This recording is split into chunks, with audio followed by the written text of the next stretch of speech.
और बहुत अच्छा प्रसंग है।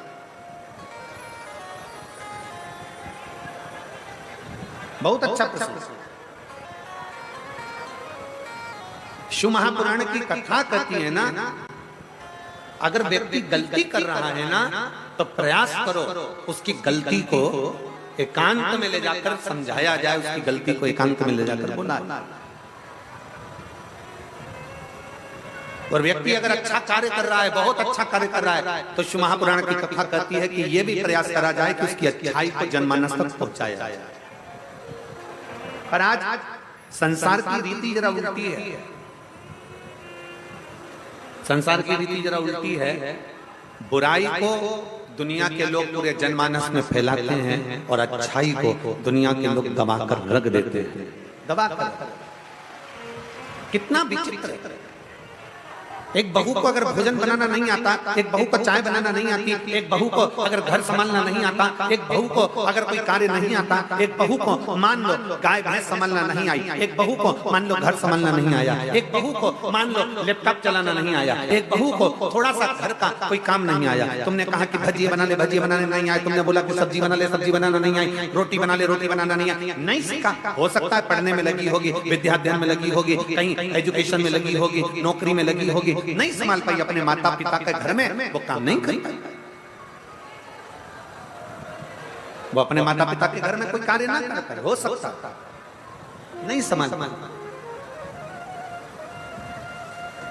अब सास का क्या फर्ज है, देवरानी जेठानी का क्या फर्ज है? हमारी बहू को रोटी बनाना नहीं आता, हमारी बहू को सब्जी बनाना नहीं आता, हमारी बहू को यह काम नहीं आता, तो घर की स्त्री का फर्ज क्या है, घर के लोगों का फर्ज क्या है, घर की ननद का फर्ज क्या है, घर की देवरानी जेठानी का फर्ज क्या है, घर की सास ससुर का फर्ज क्या है कि मेरी बेटी को जो नहीं आता, सास ये विचार करे, देवरानी जेठानी ये विचार करे, ननद ये विचार करे कि मैं अपनी भाभी को ये चीज सिखा दूंगी, धीरे धीरे सीख जाएंगे।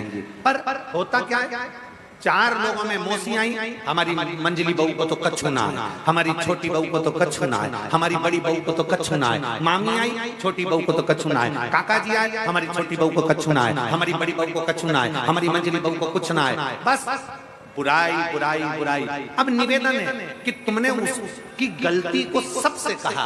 अब वही बहू अगर तुम्हारा ससुर बीमार पड़ा, तुम्हारी सास बीमार पड़ी और उसको गाड़ी में बिठाकर हॉस्पिटल लेकर गई, 4 दिन तक हॉस्पिटल में पड़ी रही, पूरी दवाइयां समय समय पर देती रही, तो अब सास ससुर का फर्ज बनता है कि ये भी तो जनमानस को कहो कि मेरी बड़ी बहू जैसे छोटी बहू जैसी कोई नहीं जो ससुर को हॉस्पिटल ले जाकर दिखा। पर नहीं, हम इन चीजों का स्मरण नहीं करते। हम तो केवल जो अच्छाई है उसको दबा देते हैं, जो बुराई है उसको प्रकट करते हैं। अच्छाई को दबा रहे, बुराई को प्रकट करते हैं। और शिव महापुराण की कथा कहती है बुराई को दबा दो और अच्छाई को प्रकट कर दो।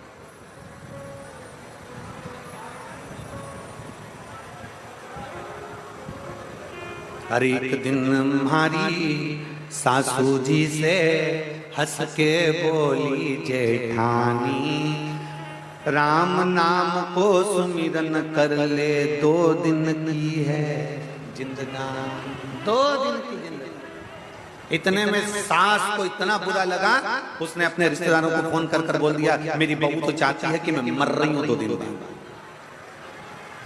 मेरे प्राण छूट रहे हैं 2 दिन बाद, 2 दिन बाद मैं मर जाऊंगी, मेरी बहू तो ये लगी। और उसको समझना चाहिए कि बहू ने समझाया है, बहू ने कहा है कि जीवन छोटा सा है और इस छोटे से जीवन में भगवान की भक्ति कैसे करें, छोटे से जीवन में भगवान की भक्ति कैसे करें। तीनों कैमरे वाले वहां से हट जाओ, लोगों को देखने में तकलीफ हो रही है, हटो। भक्ति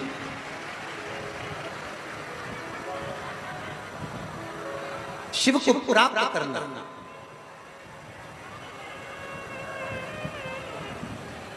किसी के प्रति समर्पित हो जाना।